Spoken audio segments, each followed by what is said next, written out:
Welcome to Positively Pain Free, Identifying and Treating Pain in Pets. I am your host, Dr. Jamie Griffin. So why is this important to me? So this is exactly why this is important to me. This is my dog Taylor from when I was 15, and Taylor did live to be 15 as well. But during that time, she developed significant arthritis in her elbows, and there really was only so much I could do for her.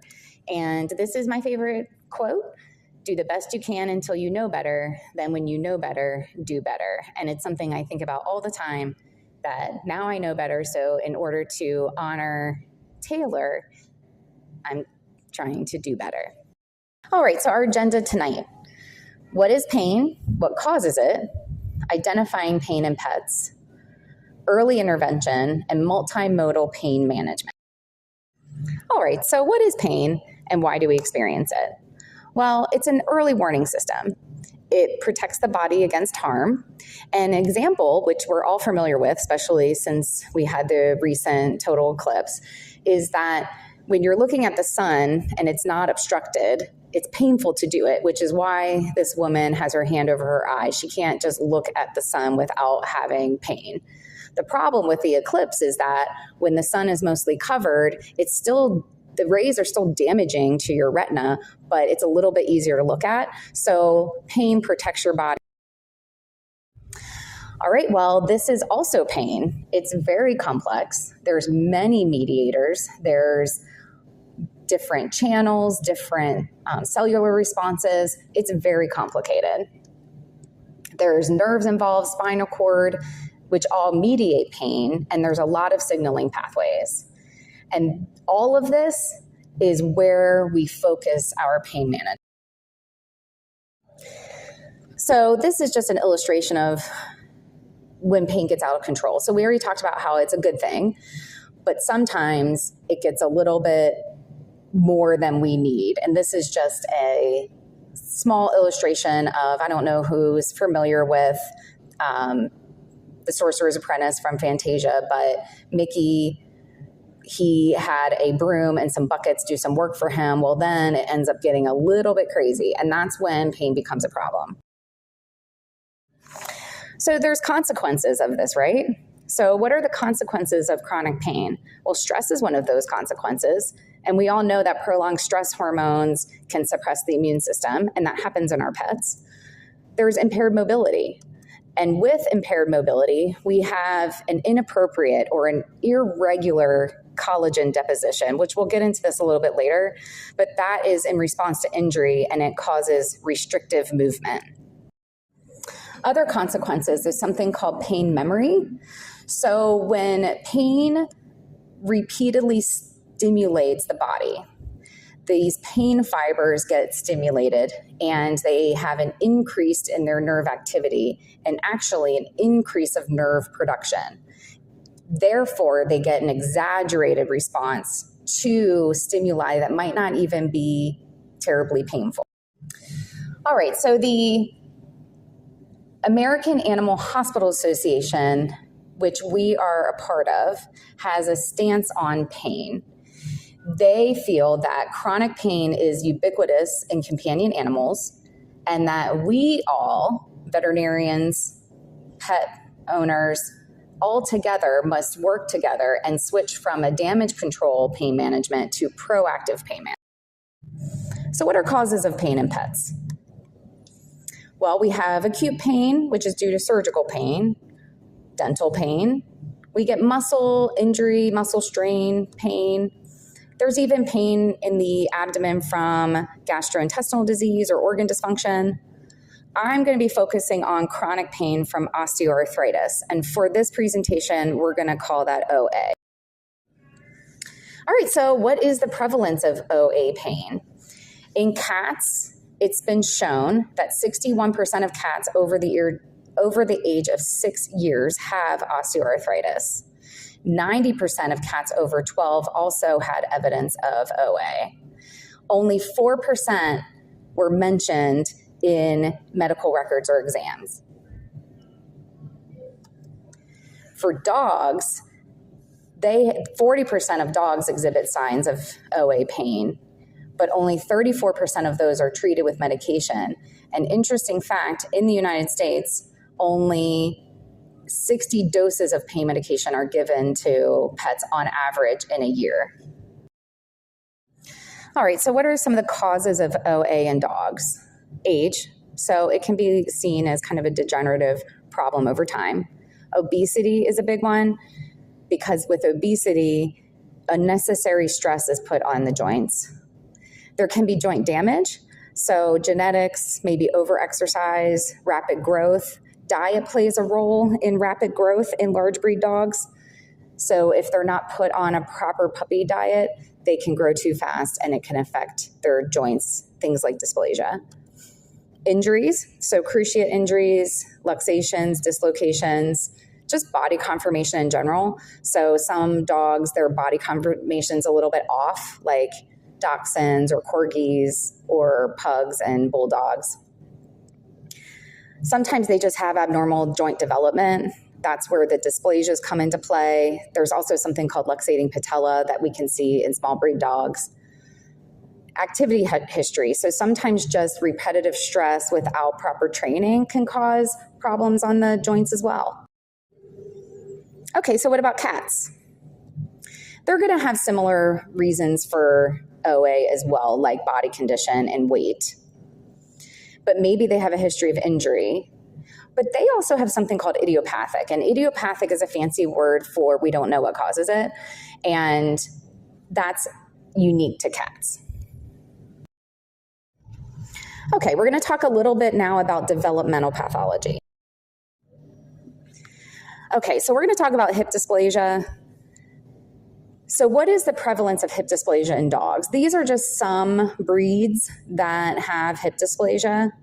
And what you'll notice, or at least what I noticed, one of the things right off the bat was that the German Shepherd, who I think of all the time, and I think most people think all the time for hip dysplasia, was 22.4%. That's still not great. But what about the bulldog, the pug, and the French bulldog? Those are higher numbers. The bulldog trumps everybody. And I bring up the French bulldog, even though it's half that of a pug, because they're becoming more popular. And I, A, wonder how that number is going to change. And B, I feel like since there's more of them out there, we're going to be seeing it more. Elbow dysplasia is another problem in dogs, not as prevalent as hip dysplasia. And these are just some breeds, such as Bernese Mountain Dogs, Labrador Retrievers, and Newfoundlands. It also affects what we call chondrodystrophic breeds, which are your dachshunds and your corgis. All right, so this isn't to criticize anybody who might have said this before, because it's a common thing that we hear. It's a common thing that we say. It is really hard to know when pets are painful. They don't cry. And so it's common to think that maybe they aren't in pain. All right, so let's identify pain in dogs. All right, so I have my Labrador here with his face covered, since it's hard to identify pain in dogs. And this is a pretty common one, stiffness and lameness. I feel like most people would pick up on the fact if their dog was limping. But what about postural changes? So maybe they stand a little bit differently, and maybe it's subtle. They can have weakness. They might prop themselves up in order to stand up.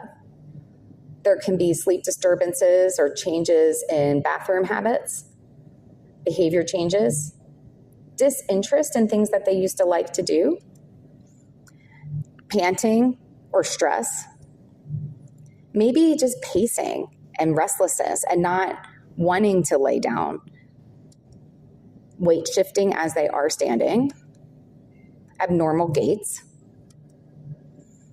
Maybe there's an unusual approach to sitting or standing. So when they're slow to. All right, so this Rottweiler here has a very normal posture.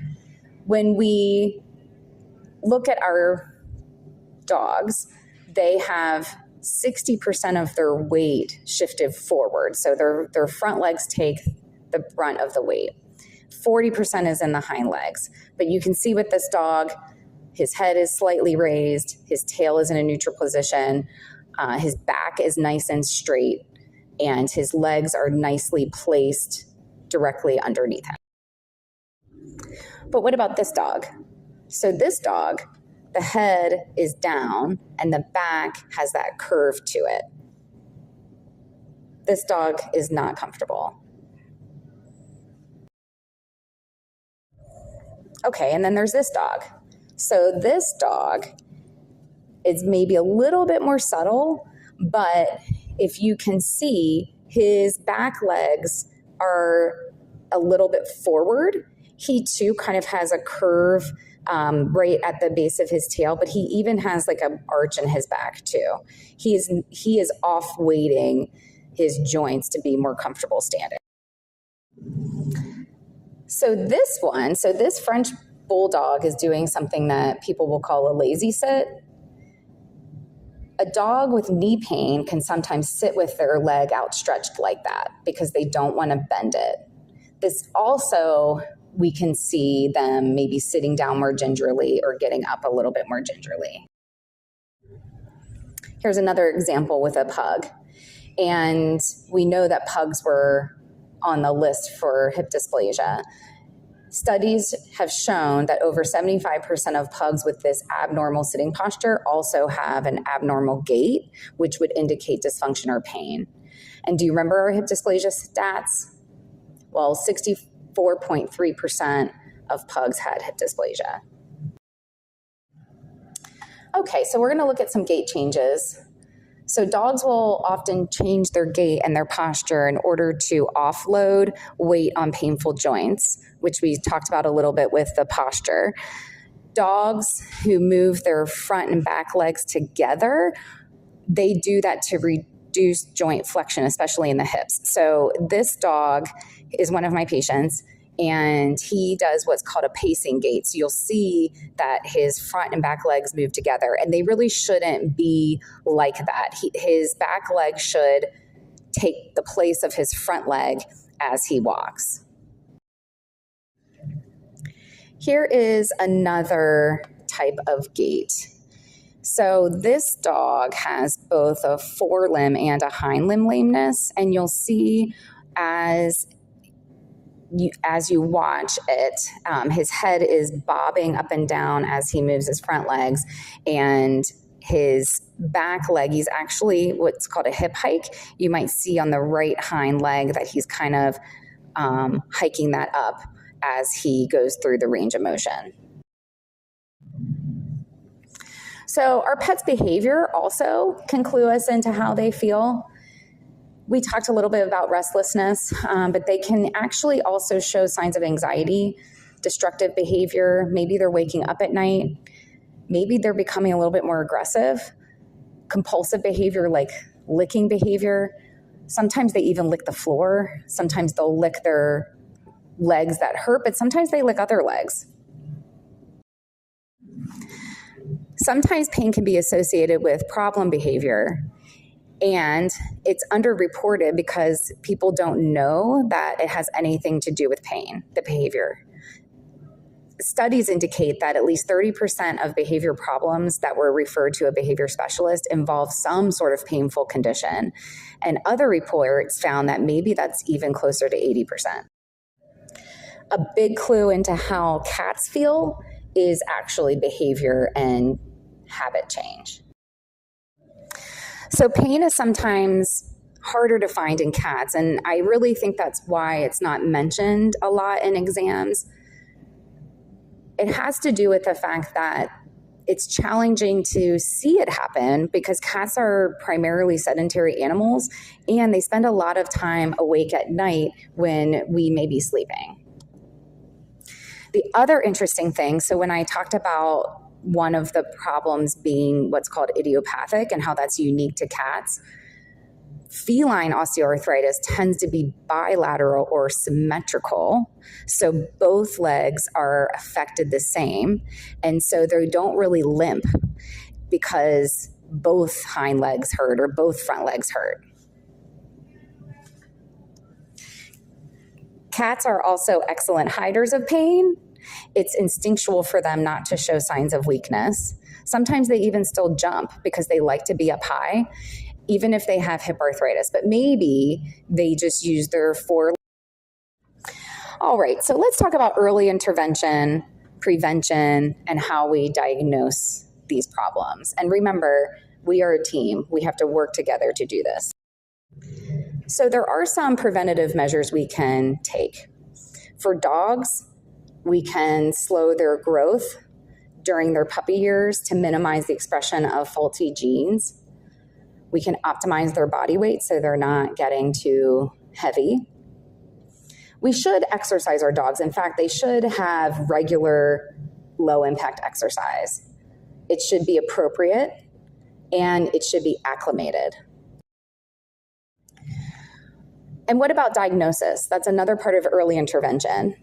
We need to identify at-risk patients. So going back to my slides talking about percentage of problems in certain breeds, look for early signs of dysfunction, intervene early in the process so that we can hopefully reduce long-term damage, and let's implement measures to slow the progression. And after we've started this, after we've started treating, we really need to be good about monitoring the progress. So that does mean coming back in, getting reevaluated. Okay, well, what about early intervention with respect to pain management or medication? So administering pain medication before a painful procedure is standard of care when it comes to surgeries and those kinds of things. But what about chronic pain? It really should be the same. We should treat early in the disease process to prevent some of those adverse chronic pain problems that happen from ongoing pain. All right, remember, it's very complex. This is just another picture of pain and inflammation. It's just to show you why multimodal pain management is important. It can also illustrate for you why maybe one medication doesn't work for a dog or a cat, but another one does, or maybe why they need more than one type of medication or one type of modality to treat the pain. So what I want to talk to you about tonight is a multimodal approach. We're going to use multiple things, and maybe at different times during the whole process, but we might use supplements, we might use pain meds, we may use integrative therapy, so things like acupuncture, biophysical modalities, which we'll talk about later, maybe physical rehabilitation. So there's a lot of medications and supplements out there to treat pain. And again, thinking about how complex it is, that kind of makes sense now, why there's so many different options and maybe not one thing necessary for pain control. Integrative therapy is what I'm going to focus on tonight. So integrative therapies modulate the mediators, the receptors, and all of those pathways through a direct physical stimulation rather than indirectly as medications do. I believe these are crucial to managing those chronic changes due to inappropriate healing and all of the side effects that the body goes through to compensate for pain. Integrative therapies can help with tissue healing, cell signaling pathways. They can help reduce collagen restriction, enhance blood flow to the injured tissue, repair and regeneration of the injured tissue. It helps with cellular growth and development as well. So what kind of things can we do to reduce pain and enhance mobility? Well, through therapy, there's a lot of different options. So there's acupuncture. Acupuncture uses small needles to evoke tissue response. There's manual therapy, like massage. But there's also biophysical modalities, which have a pretty long list. So things like laser therapy, therapeutic ultrasound, electric stimulation. That includes things like TENS or neuromuscular electrostimulation. There's also electromagnetic field therapies, shockwave therapies, but even exercise can help by affecting both balance as well as strength in the patient. So I received my certification for veterinary acupuncture in 2019. And acupuncture is kind of a cool treatment.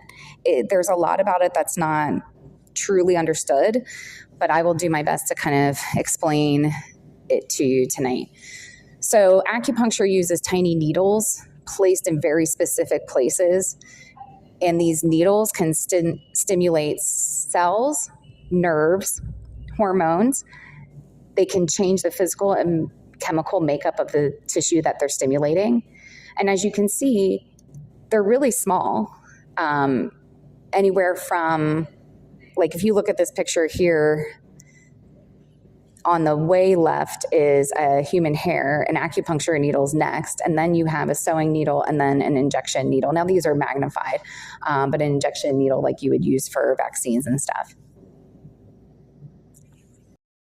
Acupuncture can also improve and increase blood flow to the injured areas, and there are tiny, what's called mechanoreceptors in the tissues, and they can also stimulate these mechanical receptors. Okay, now we're going to talk about one of my favorite things, which is connective tissue. And that seems really boring, but it's very cool, and it's a huge player in tissue healing and repair.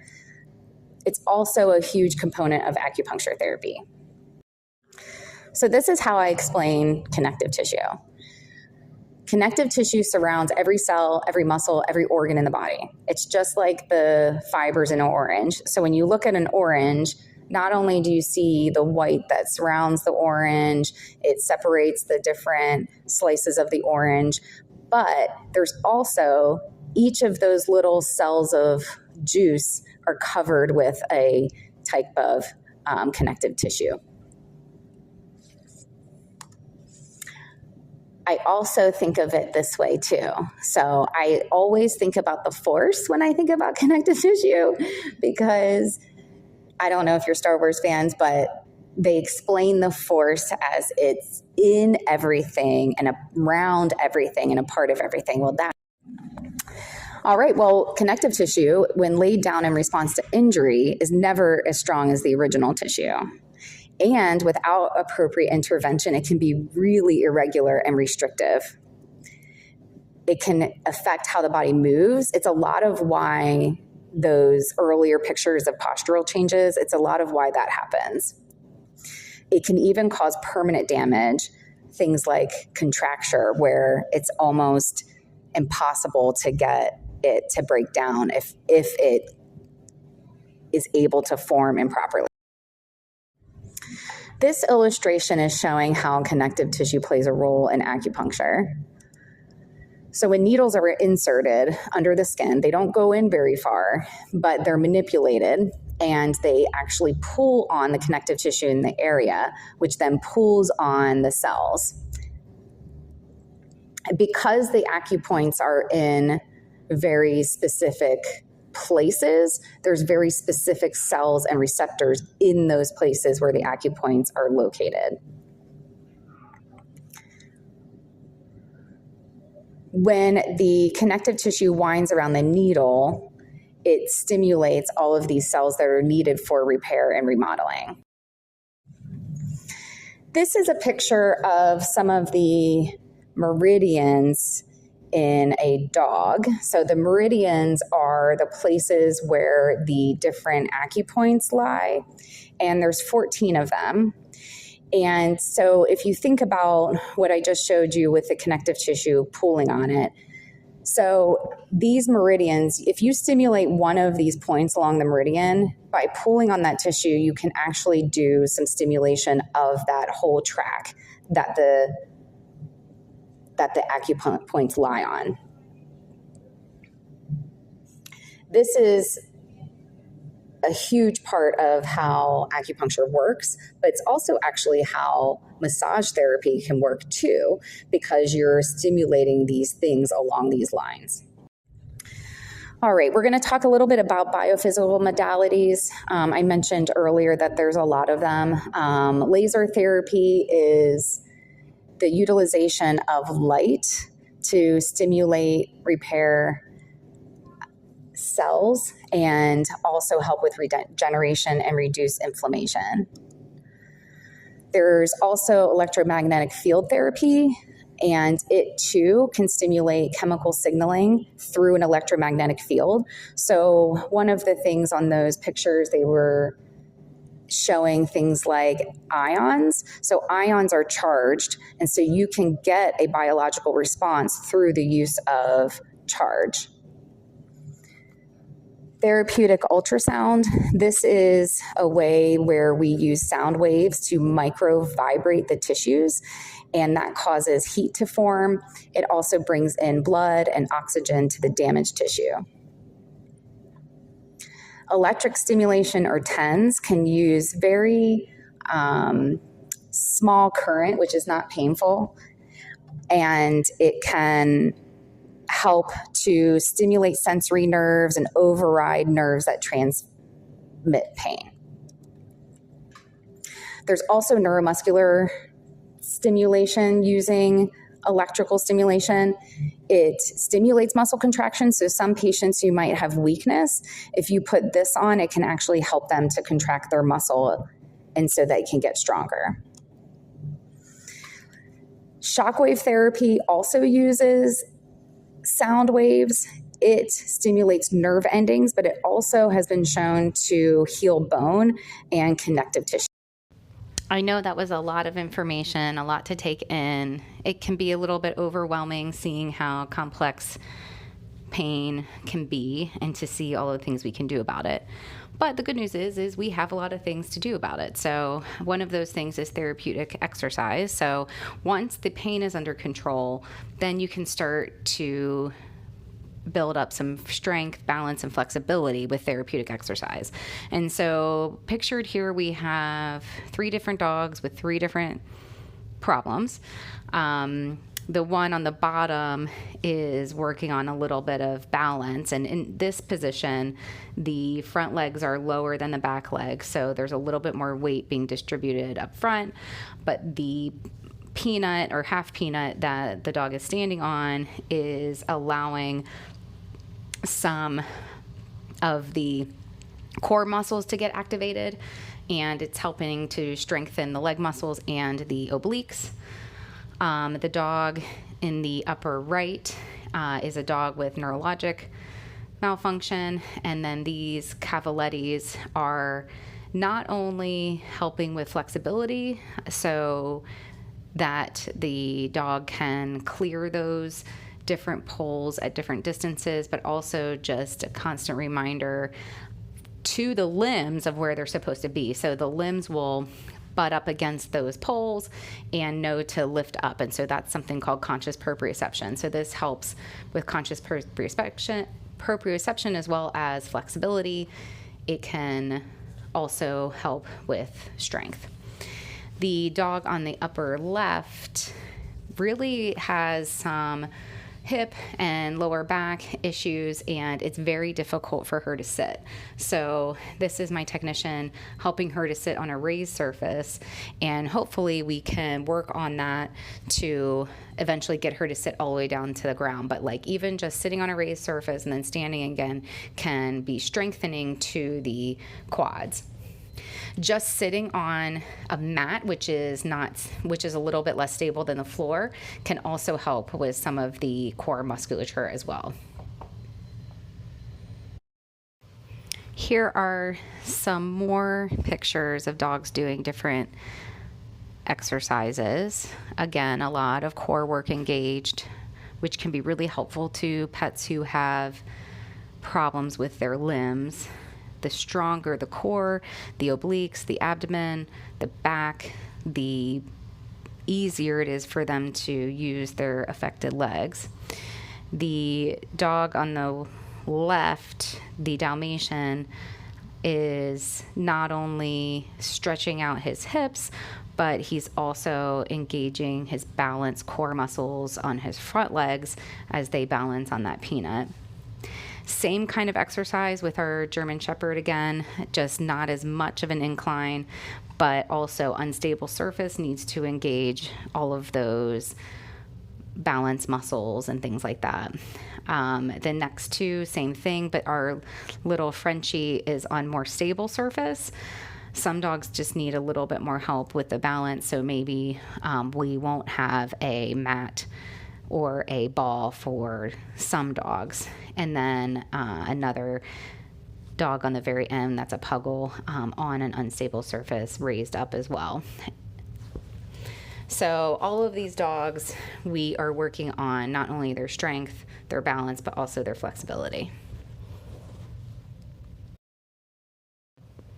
All right, well, thank you for listening and watching. I hope to be able to help some of the pets out there who need a little intervention. I'm glad that we can now have a better understanding of what to look for when our pet's maybe not feeling great. I hope that you also have a better understanding of how prevalent it is. And my other goal for this talk is that we can help these pets early on before it gets too bad, because that's really something that I feel passionate about. So if you want to chat or talk about your pet, please feel free to reach out. You can call us or email us. You could schedule an appointment with me. I'd love to be able to help out. Thanks again.